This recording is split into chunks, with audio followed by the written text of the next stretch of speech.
welcome everyone to our first webinar in our newest community conversation series for our 2024 to 2025 season. This whole four-part series that we'll be hosting over the next year is based on becoming a confident giver. Today's topic is how do I get the next generation to care? And we're so happy that you're here today.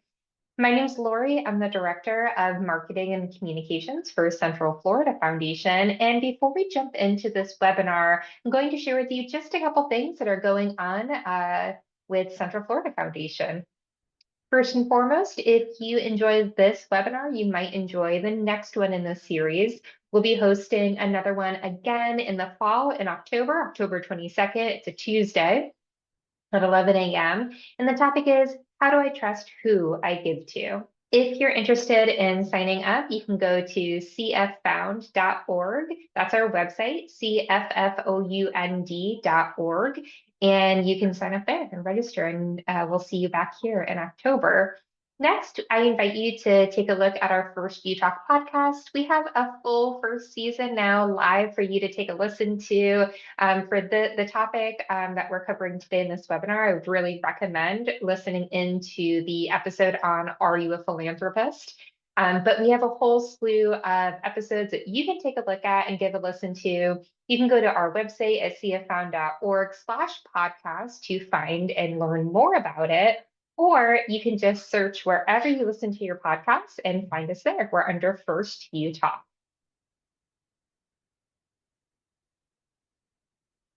We hope you leave this webinar with quite a few things, actually, an understanding of how each generation has traditionally given, plus emerging data on the two youngest cohorts of Gen Z and Gen Alpha. You'll also be leaving with tips on how to engage younger generations from school-age kids to young adults, exposure to real-life philanthropists. We do have our last speaker is a millennial philanthropist, Achal. We're very excited for him to share his own personal journey. And then also we'll take you through a couple case studies as well. We want to answer your questions. If you do have a question, please put it into the Q&A box. We will be able to answer a few questions at the end for the Q&A session of this webinar.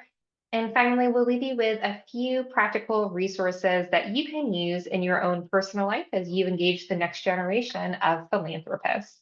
Without further ado, I'm going to introduce our first speaker, Mark Brewer, President and CEO of Central Florida Foundation, and a chartered advisor in philanthropy, which means that he knows what he's talking about in this space. He'll be talking about setting the stage, the generational giving landscape. Hi, Mark.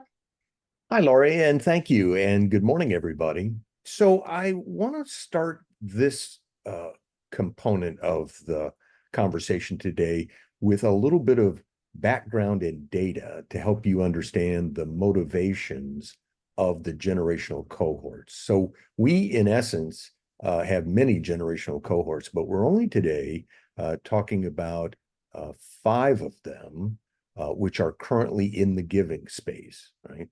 Now, that doesn't mean that a few of the older cohorts aren't still giving, but most of their decisions have already been made, and they're not easy to get to, and they're not mostly making decisions about adding to their giving portfolio. So whichever side of the fence you're on, the older generational cohorts are more difficult.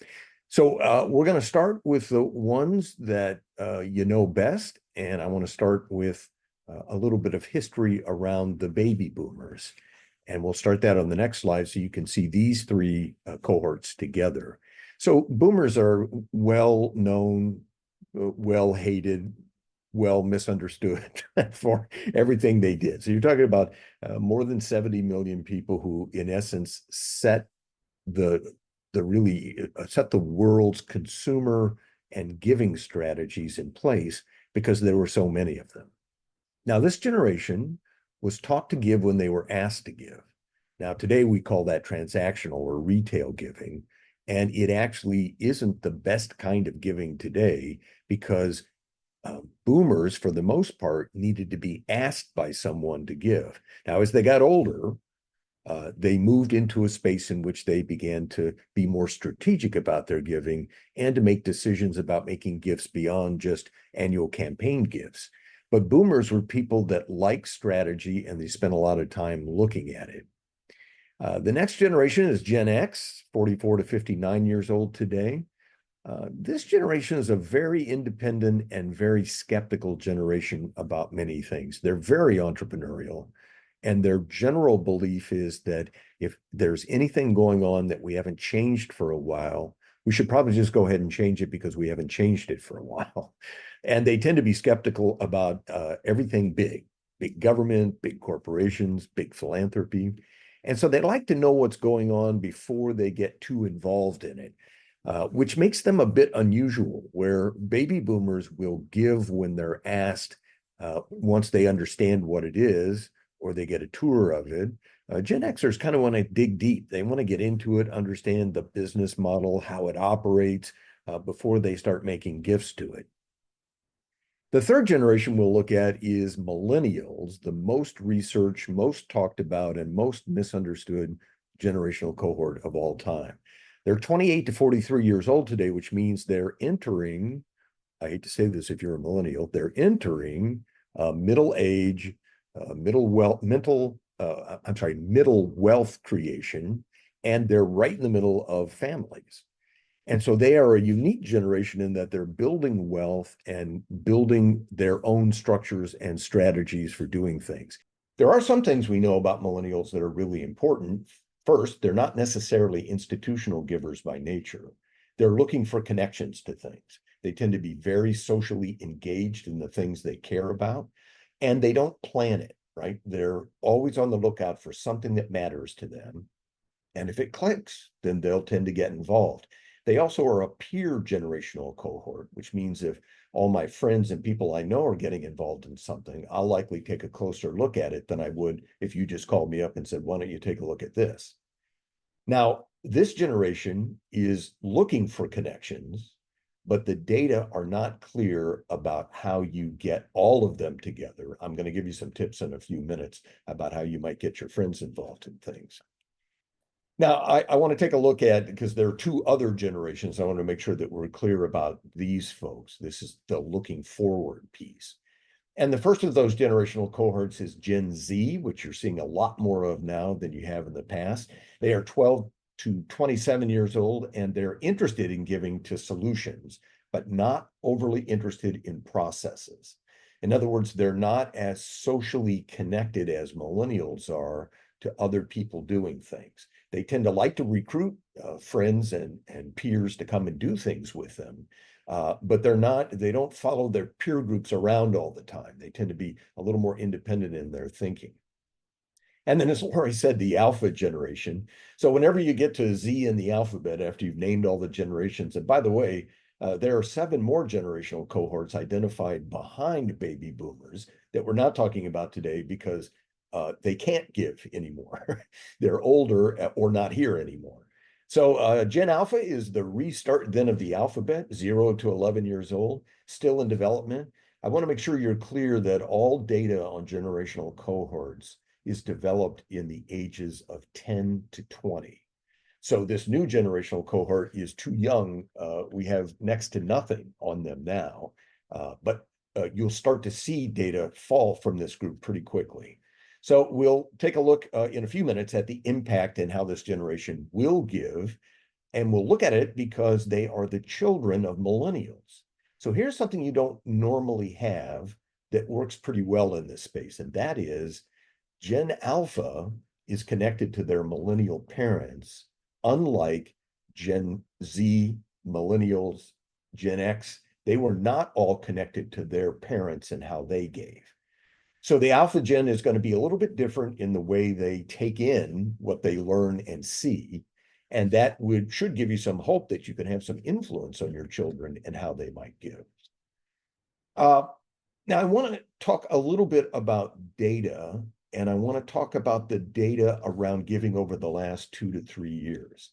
Because if you're a giver, or if you're somebody who is asking givers to give, then you know that giving has rolled off in the last 2 years after being stronger during the beginning of the pandemic. That doesn't make sense to some people, but one of the reasons is these have been reset years as people rethink what their giving will look like going forward. And one of these cohorts, the millennials, are the ones the data indicate may be the ones that have been giving less. But that's a misnomer and a misstatement of the data, because GoFundMe is a primary place for millennials to give. Now, if that makes you nervous because you're used to giving to institutional nonprofits, or you are an institutional nonprofit trying to figure out how to make that work, let me go a little deeper here. GoFundMe was founded rather in 2010, so it's been a platform that millennials have lived with through their development of much of their giving. Where they weren't when they were kids, for the most part, not all of them, but for the most part, this is a generation that began not to be as engaged in traditional religion, and also to not be engaged in any kind of tithing environment. So they didn't learn how to give like all the other generational cohorts before them, and GoFundMe created that giving education for them. It speaks to people who are results driven, and it speaks to people who may know the problem or know the people who are involved in the problem, and millennials like that. And so they have accelerated their giving through GoFundMe, and much of the data you see doesn't have representatives or isn't representative of GoFundMe's giving. So let's move on now a minute and talk about what giving through the kind of geographic lens looks like.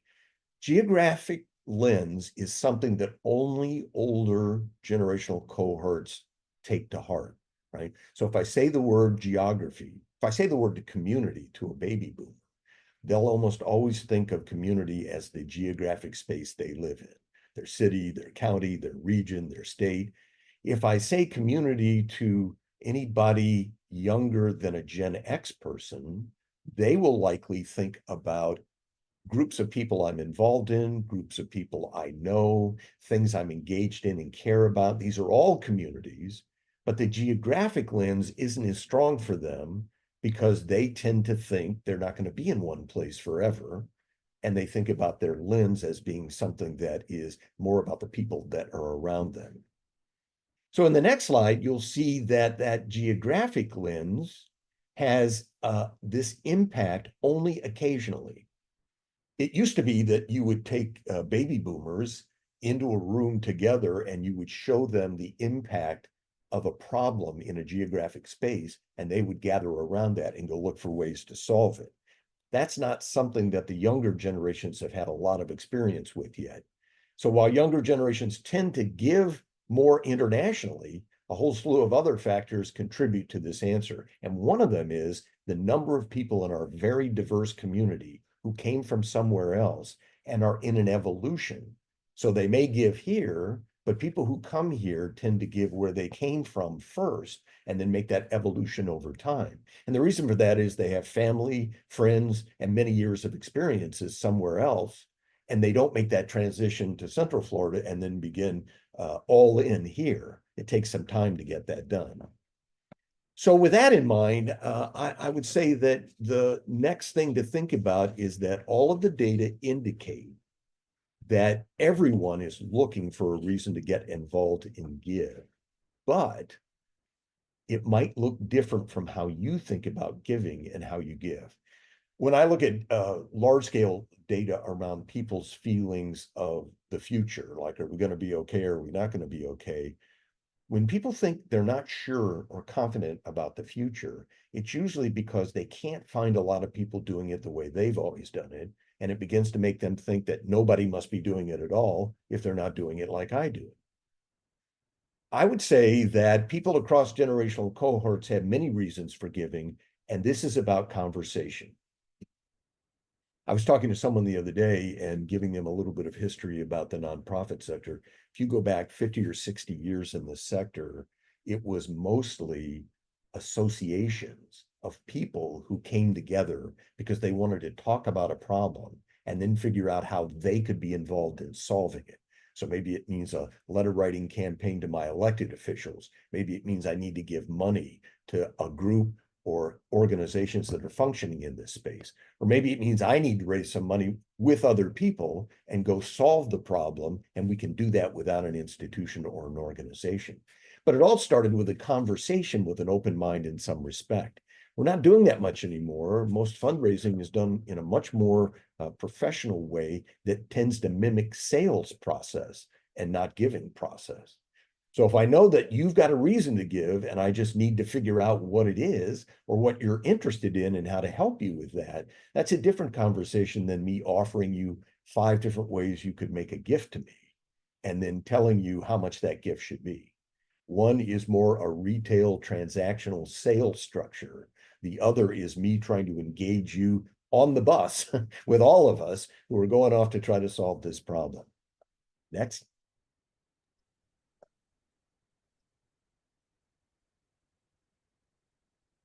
So I would leave you with this thought. The future is bright.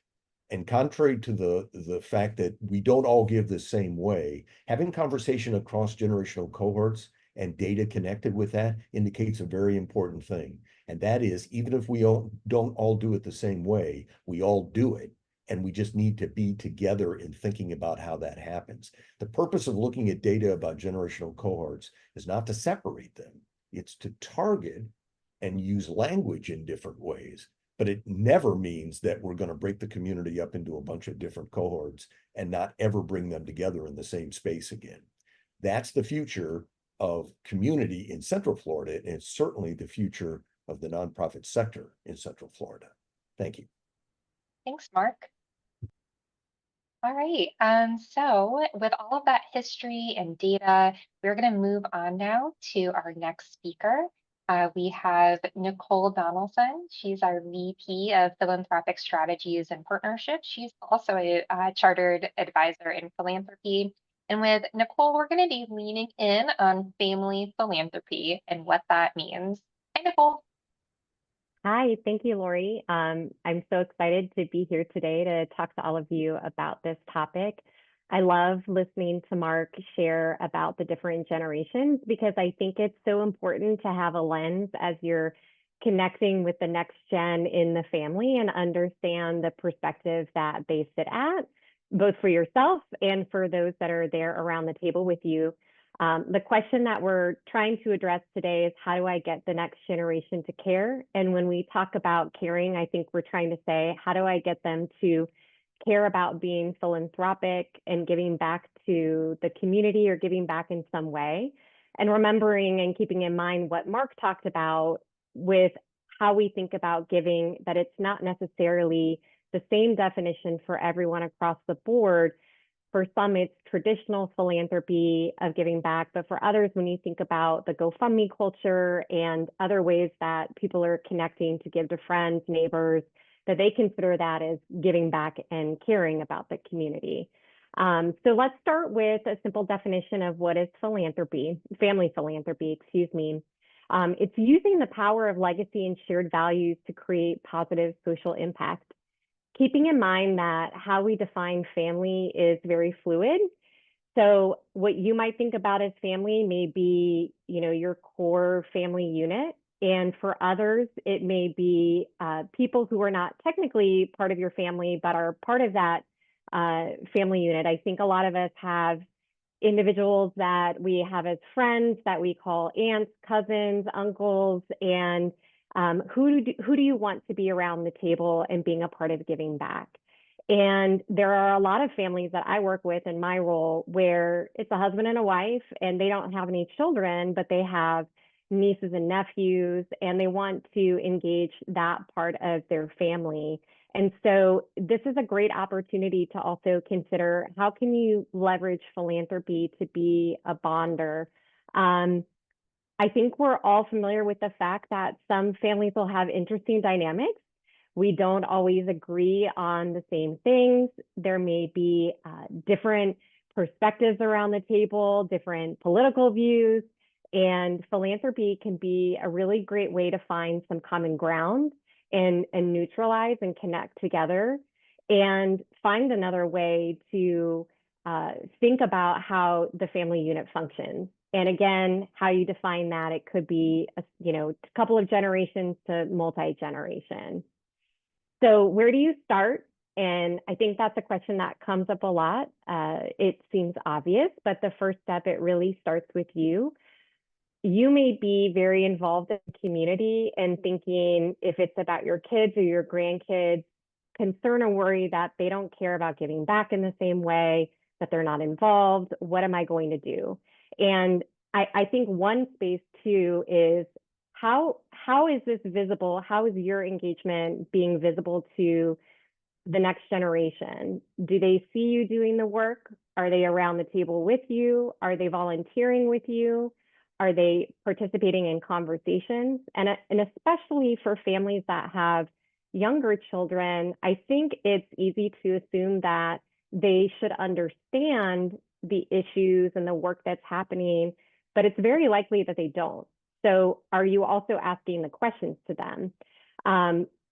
Leading by example also requires taking a look at values, really being thoughtful about thinking about what are your core values and how that aligns with your giving choices and how you give back. Thinking about what are the things that influence your decision making. We all have personal reasons behind that. And how are you talking about values as a family? And we'll come back to that a little bit later on too when we talk about our generous workbook. Something to keep in mind as well is that children who have exposure to volunteerism are more likely to be involved in giving back to their community. And so it's important to have that exposure at an early age. The second thing that you want to focus on, and again, these seem obvious, but have a conversation and listen. I think we're very thoughtful about setting aside time for other critical things in our lives, but we're not as thoughtful about setting aside allocated time to really have a conversation about what we want to do as a family in giving back and what are the things that we're already doing. I think it's a good moment too to have a realistic thought of, okay, how much do I really want the next generation to influence the way that we give back as a family? Do I have some hard lines that I feel like are important to me and I want to see the next generation follow in line with the things that I care about and am doing, or can they bring some influence to the table? We'd highly encourage you to open the conversation, ask questions. Don't assume that they have an understanding. Don't assume that you even know what it is that they care about or the questions that they have. And if they have questions for you about the things that you're involved with, allow them to come from a place of curiosity and assume that it's positive intent. For younger people, this may be the first time that they're really thinking about charitable giving. And so understanding that the questions may be coming from a place that they haven't had exposure to. Mark talked about the geographic lens aspect, and I work with a lot of families who have children or grandchildren that are living in other parts of the country or other parts of the world, and it's very much something that I see is common is that they really want to give back where they live as well, not just where they came from, but the place that they are, and so having an opportunity to create around that. So let's talk about a few examples of some families for you.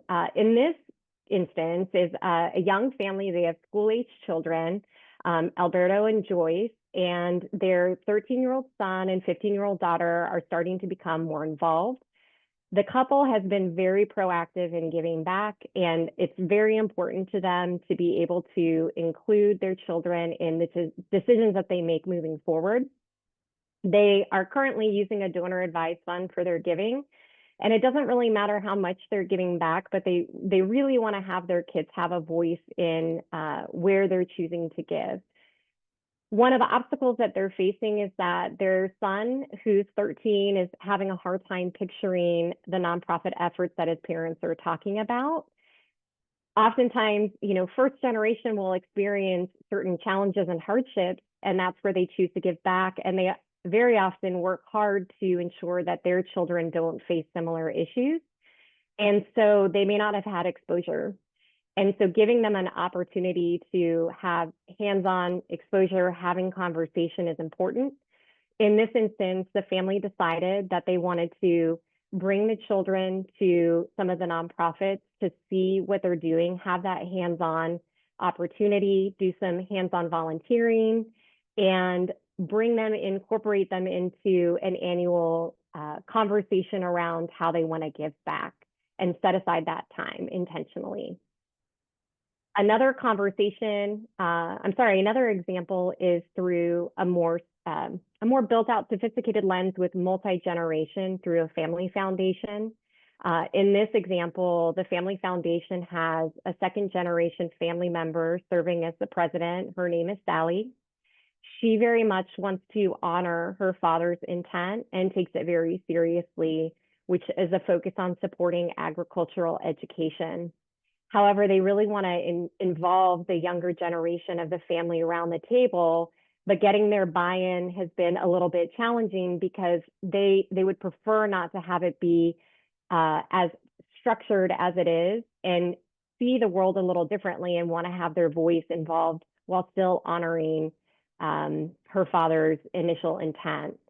So ultimately, what the family decided to do is to have the board and Sally undergo some additional research and discussion with subject matter experts and engage the family members and finding a place to compromise, still being able to honor the family's original intent, the father's original intent, but refreshing the lens for today's society. Again, keeping it as a conversation that can meet everyone where they're coming from and really listening and understanding what that intent is. So the Central Florida Foundation, we have a great tool available that will be shared in the chat, the Generous Compass Workbook. And this focuses on a few areas. So one is a values exercise. We talked about looking at assessing your own values. And I think if we can all be real with ourselves, we probably don't spend a lot of time doing this work. And so even if you do this on an annual basis, pick a holiday or some time of the year, the new year, that you sit down and take a look at what are your values and invite the other family members to do the same. Obviously, if you're working with younger children, this may require a little more hands-on work, and you can find some fun ways to do that. But then bringing together what all of the values are around the table and see where there's overlap. And if there are 2 or 3 places that you can prioritize values that you want to have at the core of your giving back and that you'll come back to and reassess on an annual basis. Strategy is going to be looking at reflecting on what have you done in the past. It's also going to be how did it make you feel? What were some of the successes? What were some of the things that you gave to or did that didn't go so great? What were some of those challenges? And this is a really good opportunity to have family conversation about family storytelling, sharing of traditions, the why. It's amazing how much the next generation may not know about the stories of the family and what's happened in the past to influence the giving, helping them get buy-in to some of the legacy, and how do you want to see that continue moving forward. It's also an opportunity where it may come up that some of the stories that we have around money and what that means may bubble up as well. And then lastly, engagement. This is where you're going to decide how are you going to make the decisions about giving back. Are you going to make them all as a family? Is there going to be a carve out for joint decisions or separate among the next generation to have their own personal, portion, whatever that is, $100, $10,000? And are you going to work on your own, or are you going to engage another organization like leveraging the Central Florida Foundation, or bringing someone who can help be a part of guiding some of these conversations with your family? Just keeping in mind that the work that you do isn't static. And so this is something that you have to come back to regularly, be intentional about it, and know that it may change over time. And it's good to look back as you have conversations to think about the future, because like our community, your legacy is a work in progress. Thanks, Nicole. We actually had a question for you, if you wouldn't mind briefly just addressing this. If there's a family who doesn't feel like they have a lot to give, Do you feel like that should be an inhibitor, or is it um, still okay if, if it's a small amount that as a family you'd like to give back, you can still exercise this, generous structure that you just laid out, right? I don't think the amount matters at all. I think honestly, the process and the conversation is what matters the most. And then think about what else do you have if you don't have a lot of money. Is there a place that your family can involve themselves with giving of their time, whether that's once a year, once a quarter, to volunteer together or volunteer separately, whatever that may look like. And taking this as an opportunity to get educated. So Mark talked about that transactional, reactional giving of someone making the ask. And in this case, you have an opportunity to have a more proactive conversation. What's something that you want to learn more about where you can make your dollars most impactful?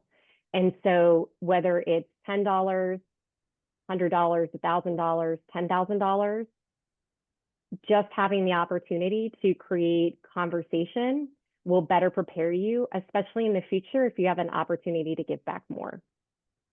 Thanks. Appreciate that, Nicole.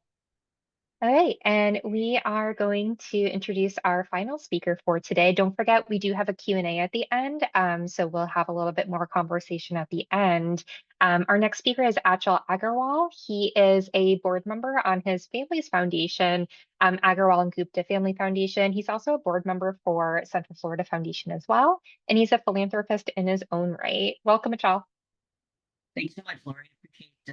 Appreciate being here. Yeah, so as Lori mentioned, I have the honor and privilege of serving as a board member on my family's foundation as well as Central Florida Foundation. The Family Foundation has been around, some 20, 30 years, started by my grandfather and has, progressively added more and more family members, to the involvement of the work that the foundation does. The mission of the foundation is to empower folks of all ages to achieve their highest potential by supporting access to pathways for lifelong education and well-being. And so just to piggyback off of what Nicole was saying, starting the conversation from a value perspective has really helped frame what we as a family would like to focus on. And so you can see in our mission statement on the screen, education, lifelong education and well-being are key values for us. And that's where we together as a family have focused much of our philanthropic efforts. And just to sort of illustrate that, across generations, my grandfather started the foundation and has consistently given to charities and foundations, throughout the world, but with a very specific focus on India. That was where he was originally from. And so he feels a deep connection to India, as Mark illustrated with that generation. The geography is very, very important. And so it's very interesting to see how we've all turned into statistics after Mark's presentation. And so how that's changed, across generations is as we've gotten to younger and younger generations, the focus on India is still there, but it started to raise questions and we've started to raise awareness about our local communities. What can we do to bring positive impact, bring positive change and outcomes to stuff we see day to day. None of us actually live in India right now. We all live here in Orlando. And so what can we do to also, while also contributing to India, also contribute to our community here? Is there another slide? There, oh, yes. And so another aspect of getting the younger generations involved is sort of creating a structure that will help effectuate the mission that the foundation has. What we had before was, very non-formal, oh, someone has come to me, they have this cause, it really resonates with me, I will donate. But now, as our foundation has gotten larger, more people are involved, one of the tasks that us newer generation folks have taken on, specifically me, is trying to organize and really define what the foundation is going to be about, so that as the older generations pass on, their goals, desires, what they want to achieve or what they want to come from the foundation can continue to happen without concern that, oh, the new generations are going to come in and they're going to completely change everything.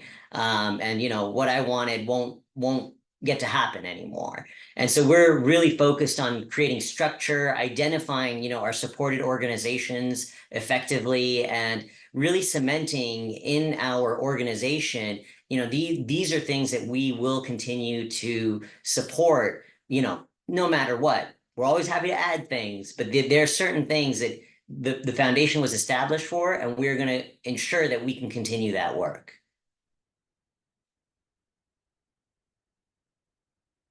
And so, as I was saying before, initially, when the new generation starts to get involved, there will be misalignment. There will be disagreements.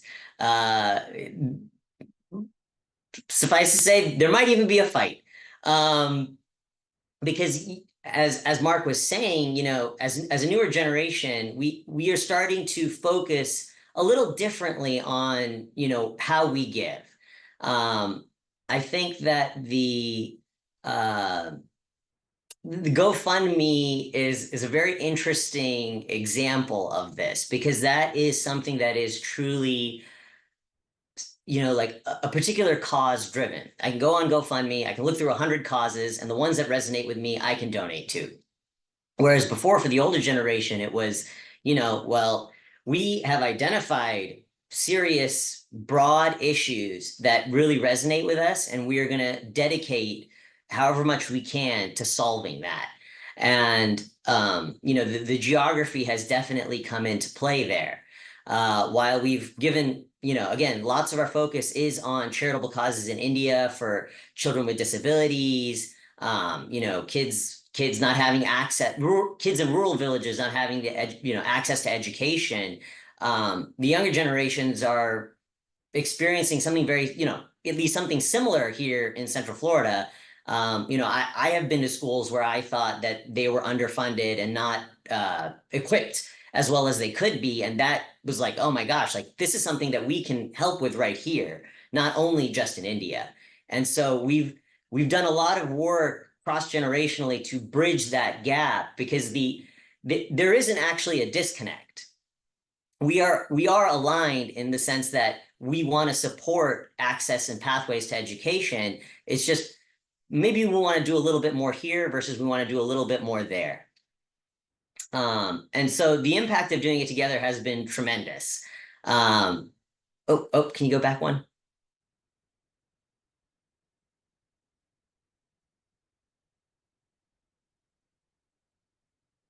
Spoilers. So the impact of getting to do it together has been, tremendous. We are now supporting organizations here in Central Florida that are dedicated to elevating and improving the quality of life and education for folks that are in underrepresented, underfunded, under-equipped schools, while also having opportunities to go to India and seeing the impact that we make there as well. Every generation, every member of our family, has gone to India and met and interacted with folks that have benefited from the contributions we have made to India. And every time we come back, that gives us more fuel and fire to continue this work that we do. While also, on the local end, we get to see that day in and day out. But those trips to India really do help us get back into alignment with what the older generation is trying to effectuate and achieve.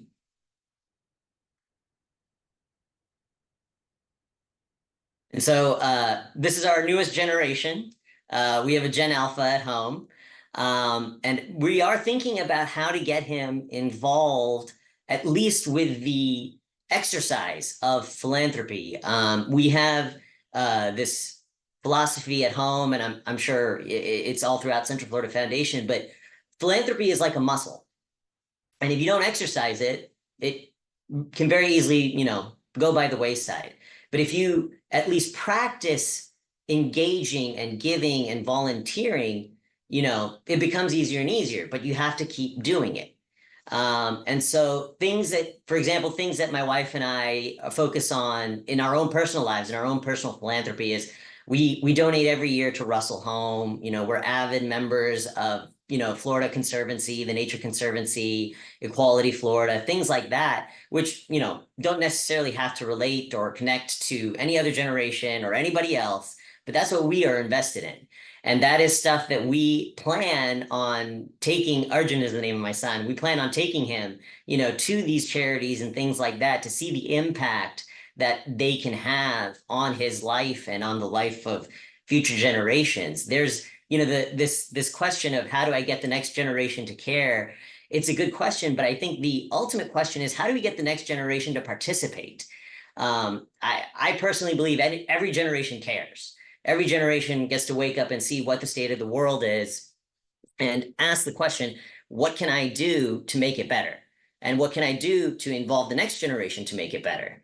And so I think the outline that Nicole provided, going by values and having a discussion and stuff like that, I mean, I think that's a great way to do it. It's what worked for us, and that's my plan on what we're going to do for the next couple of generations. Yeah. Thanks, Achal. I appreciate it. Thanks for sharing your own personal story. Um, okay, so at this time, we are going to move into our Q&A section. Neil is going to drop a link in the chat for if you want to look at our generous website. That's where that workbook is tied to, so you can check out more information there. But I'm going to stop sharing my screen now, and we're going to pull up all of the speakers so that we can answer some questions. Perfect. We're all coming up again. Okay. So the first question came in and it says, many civic and similar organizations such as Rotary, Scouting, churches are struggling to attract younger members. How do younger people see community relationship and responsibility building taking place, if not for these institutions that we've had for a very long time? And this is open to anyone who would like to jump in.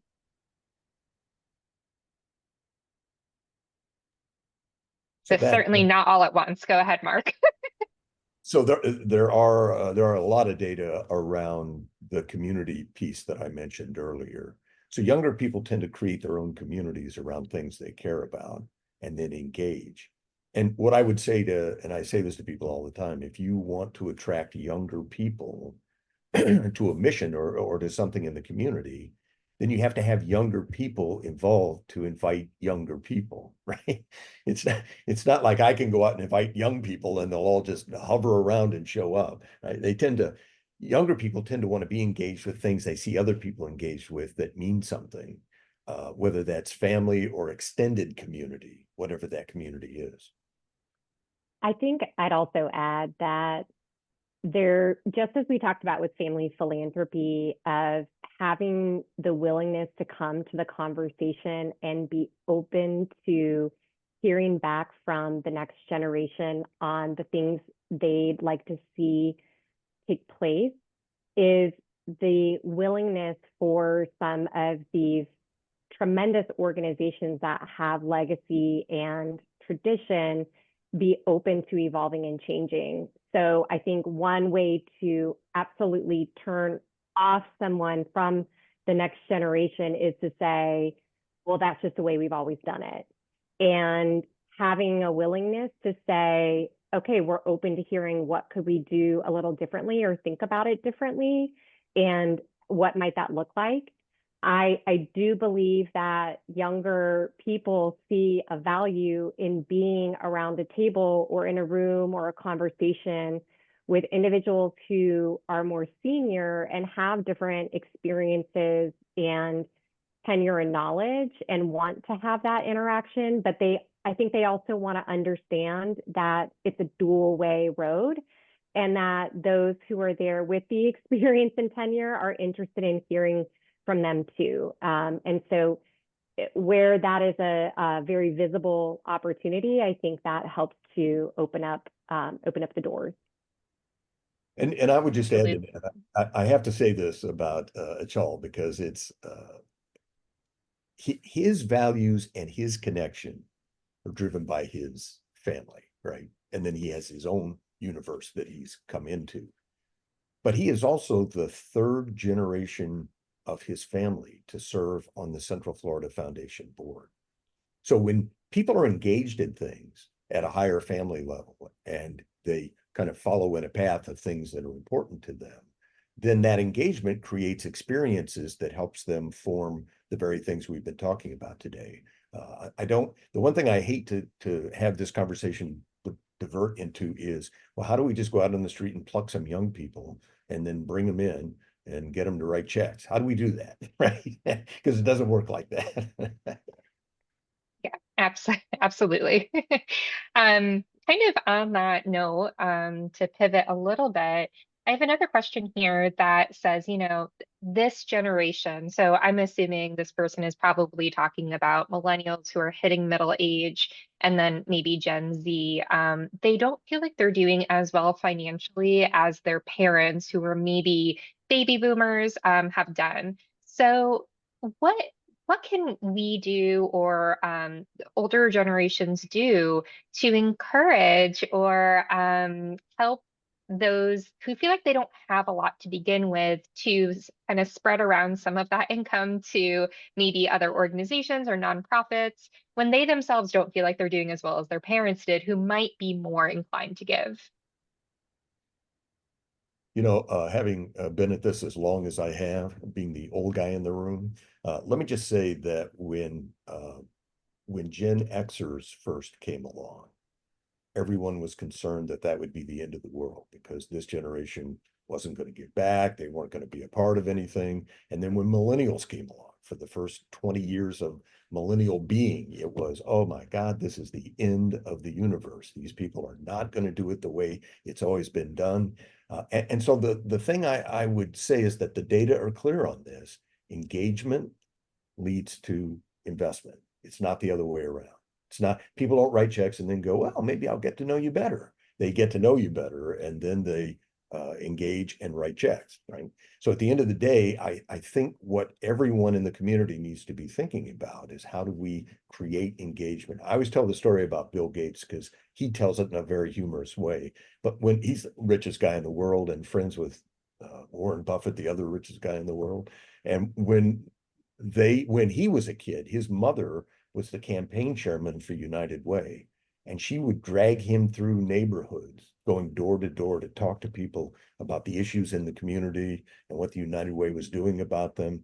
And so he learned very young, like when he was 10 years old, he learned how to volunteer and he got to see what people coming together with care and dollars could do. Thus, he grew up to be the richest guy in the world and create the largest foundation ever created, right? So at the end of the day, that was led by his early volunteer experience, not because he has a lot of money.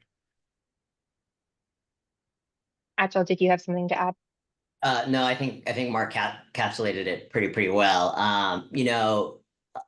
What I have seen is a lot of foundations have come from folks that didn't start with money, and it really is about engagement and going out there and being a part of the community and creating that anchor because you never know. You never know when things will get better and you might have money or not, but to be part of the community and have that anchor with you, at least that gets you involved from day one.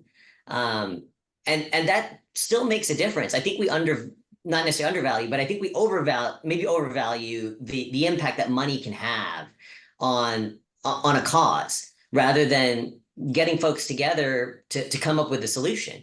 So that was my comment on, yeah, that's my 2 cents.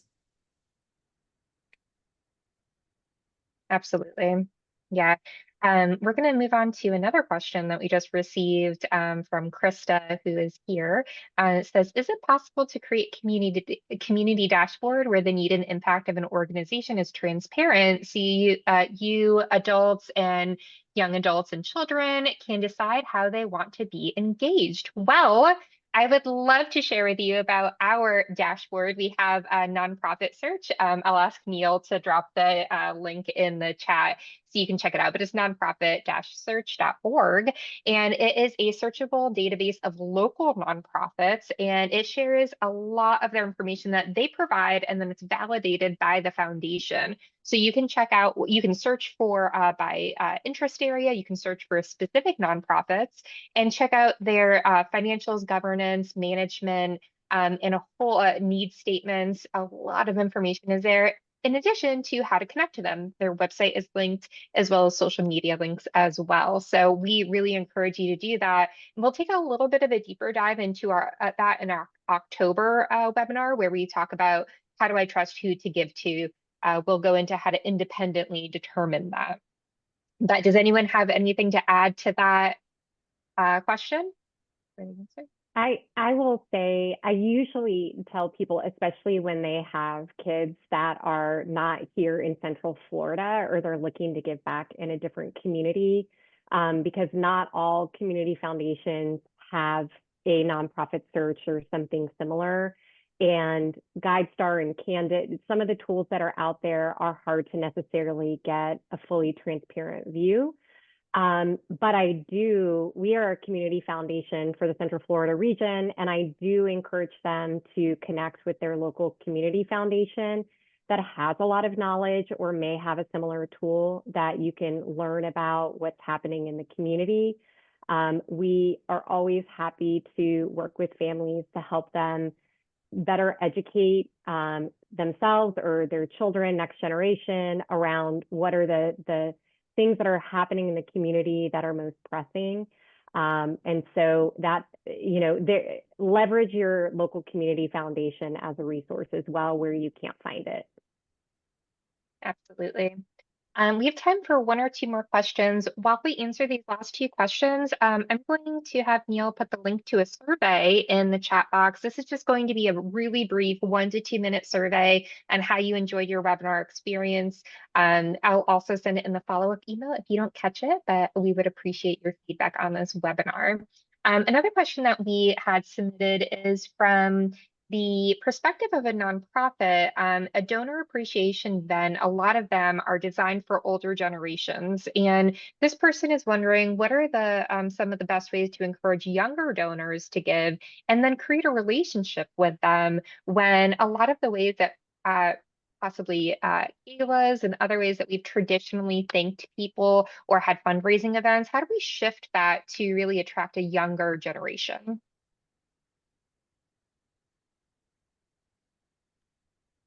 This doesn't completely answer the question, but I do want to share a funny story of someone that is a fund holder here, but has also a family foundation. And she and her husband are very involved, and they've been getting their son more involved, who lives out of state.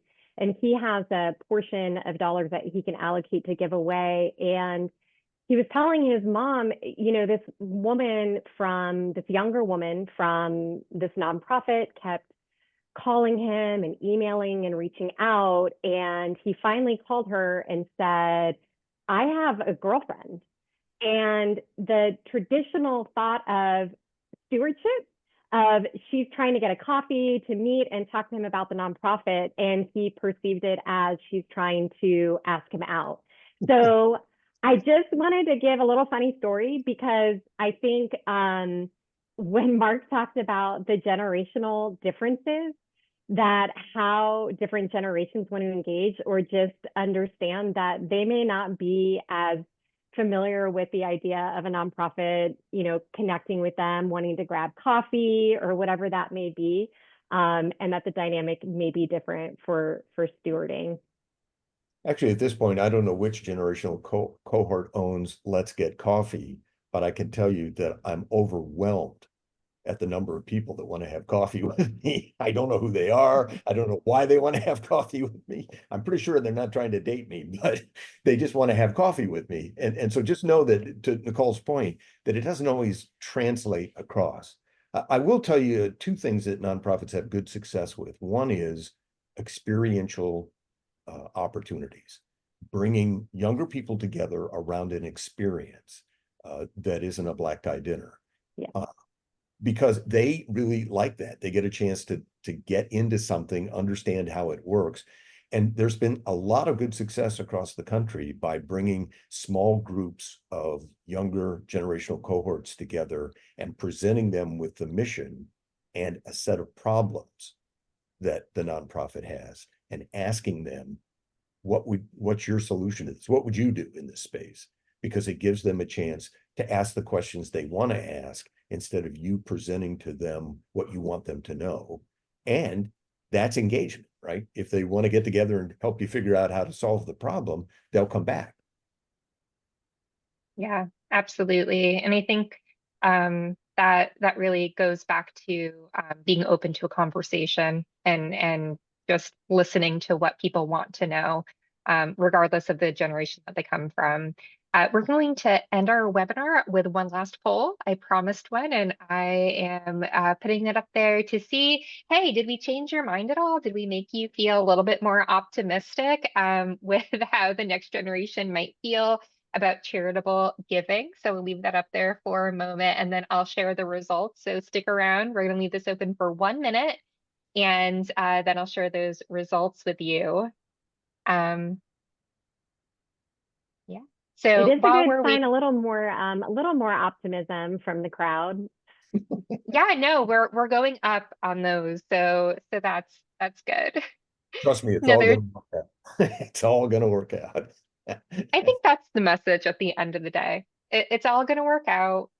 It'll be fine. But I think as we talk about who is a philanthropist and kind of that identity crisis that we have, I really encourage you all to listen to the First You Talk podcast, that Are You a Philanthropist episode, which you're going to hear Nicole and Mark on. But we also have a really great conversation with a fund holder of ours that I really enjoyed talking to as well. I'm going to end the poll now, share those results. And hey, we got better. We became a little bit more optimistic. And so wonderful. Okay, so at this point, we're gonna close up shop, but you'll get an email from me with those links that Neil was putting in throughout the hour. We really appreciate you being here and being a part of the conversation and submitting your questions. Just to note, we had a couple questions that were a little bit technical, so we're actually gonna reach out to you to continue that conversation if it was a very technical answer. Otherwise, thank you for being here. We hope to see you in October, and have a wonderful rest of your day.